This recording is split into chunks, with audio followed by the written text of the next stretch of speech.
Bien, tal como les prometí, vamos a seguir con el tema de los efectos de la política monetaria. En principio, el Banco Central hace política monetaria que lo que hace es modificar la cantidad de dinero. Se dice que una política es expansiva cuando aumenta la cantidad de medios de pago y es contractiva cuando la disminuye. Los instrumentos con los que cuenta el Banco Central son la tasa de encaje. Cuando aumenta el encaje bancario, disminuye la creación de dinero bancario porque tiene menos capacidad prestable, y cuando disminuye la tasa de encaje, aumenta la capacidad prestable. Por lo tanto, la política es expansiva cuando disminuye la tasa de encaje y es contractiva cuando aumenta la tasa de encaje. Otro tipo de instrumento que tiene son las operaciones de mercado abierto.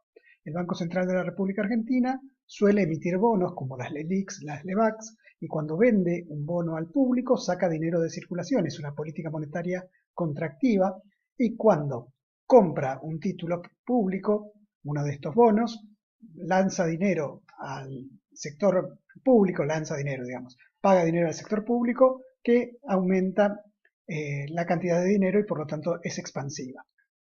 La tasa de redescuento, que es la tasa de interés que le cobra el Banco Central a los bancos cuando les hace préstamo. Si la tasa de redescuento es baja, los bancos pueden pedirle dinero al Banco Central para prestar dinero a una baja tasa de interés, y esto aumentaría los medios de pago de la economía.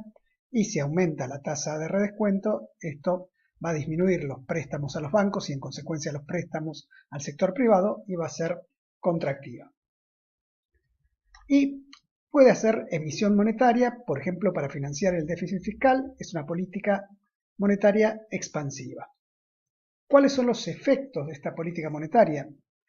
Bueno, una política monetaria expansiva en un contexto de desempleo de los factores productivos, de desempleo involuntario, decía Keynes, en la cual el ingreso o producto se encuentra por debajo del nivel de pleno empleo, puede reducir la tasa de interés, ya lo vimos en oferta y demanda monetaria, y por lo tanto incentivar al consumo y la inversión. Recordemos que la tasa de interés era un determinante tanto del consumo como de la inversión.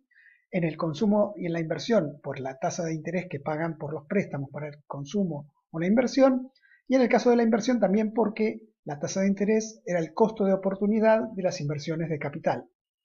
El tema es que para eso tiene que ser posible aumentar la tasa de actividad, y eso no siempre pasa. Pero si esa expansión se hace emitiendo dinero, que también puede ser para financiar el gasto público, aumenta el gasto del sector público, sea en consumo o en inversión, y este es uno de los componentes de la demanda global o agregada, por lo tanto también aumenta la demanda.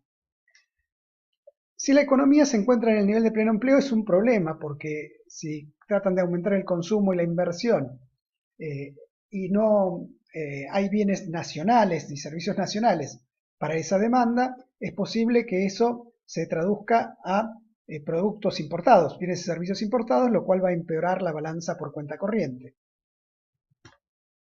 Y si hay pleno empleo, aún en caso de desempleo, pero la oferta no acompaña el incremento de la cantidad de dinero, se dice que es rígida porque no se producen más bienes y servicios con facilidad, el aumento de los medios de pago puede conducir a un aumento en el nivel de precios, con lo que la oferta real va a ser la misma porque va a aumentar la cantidad de medios de pago al mismo tiempo que aumenta el nivel de precios. De todas formas, si pasara esto, podría haber inflación, pero también depende a quién se le dé ese dinero que se emite. Si se le da a las familias de menores ingresos, esa transferencia terminaría resultando en una redistribución del ingreso, con lo cual podría tenerse inflación y al mismo tiempo una distribución del ingreso más igualitaria, que recordemos que era otro de los objetivos de política económica. La escuela monetarista dice que la principal causa de la inflación es la emisión monetaria por encima de las necesidades de intercambio de la economía determinadas por el nivel del PBI, y la única política monetaria que habría que hacer es aquella que lleva a la estabilidad de precios, que es que la tasa de crecimiento de los medios de pago sea exactamente igual que la tasa de crecimiento del PBI. Con lo cual diríamos que la política monetaria de los monetaristas es no hacer política monetaria, ya que no afectan ni las opciones de qué producir, cómo y para quién, que eran el problema económico. Hablemos ahora de la inflación. La inflación, ya que hablábamos de los monetaristas, es un crecimiento sostenido y generalizado del nivel de precios de la economía.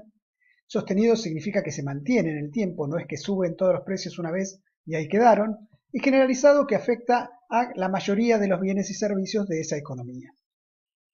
Cuando se dice que hay hiperinflación es que es una inflación muy elevada. En general se dice eso cuando es de 4 dígitos, del orden del 1000% anual. En Argentina hemos tenido del 10.000%, y queda fuera de control, se retroalimenta y los precios aumentan rápidamente, la moneda pierde valor real y la población tiene una reducción de su patrimonio monetario, una reducción de su capacidad de compras, y esto también le pasa a aquellas empresas que necesitan comprar materias primas o bienes de capital. Y se dice que hay deflación cuando lo que cae es el nivel de precios, sería una inflación negativa. Para estimar la inflación hay un índice que no es el índice de la inflación, sino que es el índice de precios al consumidor, que es la medida de cómo evolucionan en promedio los bienes y servicios de una canasta representativa del gasto en consumo de los hogares, que no es la canasta básica total. Vamos a ver después la comparación. Para elaborarla también se utiliza la encuesta nacional de gasto de los hogares, pero la canasta básica total sería una canasta, por así decirlo, de pobres, mientras que la canasta representativa del consumo trata de representar el consumo de los hogares de los distintos niveles de poder adquisitivo o de los distintos niveles de ingreso. Y los precios se obtienen mediante un relevamiento mensual de precios que realiza el INDEC, ahora complicado por la pandemia. Y la canasta y el relevamiento se hacen desagregados por aglomerados urbanos. En estos casos, los grados que hay de agregación son el total del país y las regiones Cuyo, Gran Buenos Aires, Noreste, Noroeste, Pampeana y Patagónica. Vamos a ver un ejemplo de cómo funciona esto del índice de precios. La encuesta nacional de gasto de los hogares le pregunta a la gente en qué gasta su dinero. Yo, por ejemplo, gasto mi dinero en cerveza, maní, bandiola, tomate, aderezos y helados.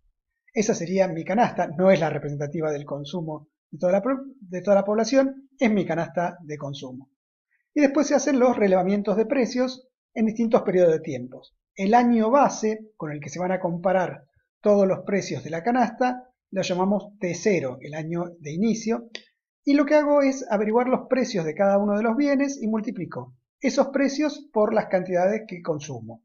45 litros de cerveza a 80 pesos cada litro de cerveza me da 3.600, 6 kilos de maní a 160, 960, 15 kilos de bondiola a 260, 3.900, 8 kilos de tomate a 80 pesos, 640, 3 unidades de aderezos son 3 por 50, 150, y 8 kilos de helado son 1.600 pesos, y con esto le doy un valor a la canasta representativa en el tiempo cero, el mes de referencia. Se hace mensual esto, igual se pueden comparar periodos interanuales. Vuelvo a hacer lo mismo a otro mes y hay precios que han cambiado. Si vemos, por ejemplo, la cerveza aumentó, el maní aumentó, la bondiola aumentó, puede ser que el tomate haya bajado, porque las frutas y hortalizas suelen tener estacionalidad, los aderezos subieron un poquito y el helado lamentablemente subió, y vuelvo a calcular el valor del consumo de cada uno de esos bienes y obtengo un valor de la canasta, y repito lo mismo en un mes 3, en los cuales puede haber precios que hayan subido, precios que estén igual como los aderezos o precios que hayan aumentado. Para sacar el índice de precios al consumidor en un mes determinado, lo que hago es el valor de la canasta en ese mes dividido el valor de la canasta en el año 0 por 100. Siempre el IPC en el año 0, el índice de precios al consumidor, va a dar 1 porque es el valor de la canasta en ese mes dividido el valor de la canasta en ese mes por 100. Pero en los siguientes meses se pone como numerador el valor de la canasta del mes en cuestión dividido el del año 0 o del periodo base. Y así uno ve que sube a 117 y que sube a 139 en cada uno de los periodos consecutivos. ¿Esto es la inflación? No, es solo el índice de precios al consumidor. Para calcular el índice de precios al consumidor, lo que se hace es sacar la tasa de variación porcentual del IPC entre dos periodos. Variación porcentual que se calcula exactamente igual que como cuando calculamos la tasa de variación del PBI, valor final menos valor inicial sobre valor inicial por 100, o bien valor final dividido valor inicial menos 1 todo por 100. Da exactamente lo mismo, y la variación del IPC, por ejemplo, entre el periodo 2 y el periodo 1 que analizamos era 139 el IPC del periodo 2 menos 117 el IPC del periodo 1 dividido el IPC del periodo 1 por 100. La tasa de variación porcentual, que es lo que diríamos como estimador de la inflación, fue del 19%. Obviamente todas las variaciones del IPC respecto del año base, basta con restar el IPC del periodo en cuestión dividido el IPC del año base. Esto era lo que les contaba. La canasta que se usa en el IPC y la canasta que se usa para la canasta básica total tienen los mismos rubros, las mismas divisiones, pero distintas ponderaciones. Obviamente la canasta básica total, que es la canasta de pobres, tiene más influencia o más ponderación el consumo de alimentos y menos en la canasta esta, que es representativa del consumo del conjunto de las familias. Además, en el rubro vivienda, esta incluye el valor de los alquileres, mientras que esta no lo incluye. Los informes ahora vienen con unas hermosas iconografías que dan los valores principales: la variación mensual 2,8%, la variación interanual 36,6% y la variación acumulada en el año. Y también aparece la secuencia de la inflación de cada uno de los meses, cuáles son los rubros que tuvieron mayores aumentos, cuáles son los rubros que tuvieron los menores aumentos. También aparecen las variaciones desde principio de año hasta el mes actual, y hay una cosa que se llama inflación núcleo, que es referida a ciertos bienes en particular que no tienen estacionalidad, y también la variación interanual del nivel de precios para cada uno de los meses. Octubre significa entre octubre del 2019 y octubre del 2018, mientras que este septiembre significa la variación entre septiembre de 2020 y septiembre de 2019. Como vemos, el máximo de tasa de inflación interanual se registró en diciembre de 2019. También aparecen algunas observaciones respecto de las dificultades que se ha tenido con el COVID para los relevamientos y algunas particularidades, como por ejemplo prendas de vestir y calzado, que son los que tienen mayores subas, alimentos y bebidas, cuál fue su suba, y algunos detalles en estas observaciones, y la inflación que tuvo cada uno de los rubros del PBI ordenadas de mayor a menor. La mayor tiene que ver con indumentaria y la menor tiene que ver con elementos de electrónica. Todo esto lo tienen en el informe, que lo van a tener subido en el campus. Los efectos de la inflación, bueno, es que disminuyen el poder adquisitivo de la población con ingresos fijos. A eso se lo llama impuesto inflacionario. Los salarios, las jubilaciones no suben al mismo ritmo que la inflación.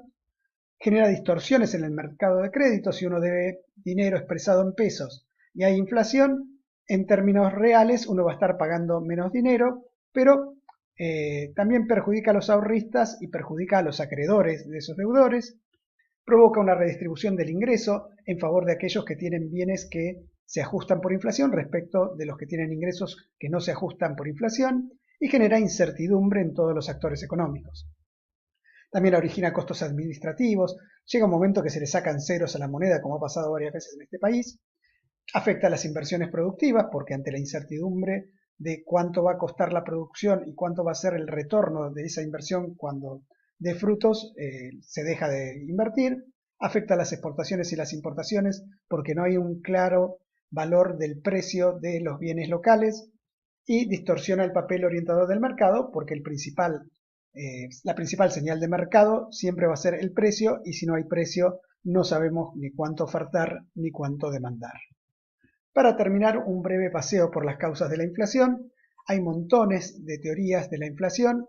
La inflación por demanda es aquella que dice que la inflación se produce porque hay un exceso de demanda, sea porque hay exceso de dinero o sea porque los consumidores quieren comprar mucho y la oferta no puede dar respuesta. Esto ya lo mencionamos antes. La inflación de ofertas es la que viene dada por un aumento de los costos de producción. Por ejemplo, en el caso de la inflación estructural se sabe que hay tres precios básicos que afectan a la economía local, que son los salarios, la energía y el tipo de cambio, que cuando aumentan todos los bienes en nuestra economía. Por eso se dice que parte de la inflación puede ser importada, porque esto puede ser por una devaluación o porque subieron los precios internacionales. Esta cambiaria estructural tiene que ver con lo que acabo de mencionar recién, y las conductas o comportamientos inerciales. Uno piensa que va a haber inflación y remarca precios, o las expectativas, que es parecida, y finalmente la puja distributiva, que es la lucha por la apropiación del ingreso. Hasta aquí llegamos y esto ha sido todo de este tema.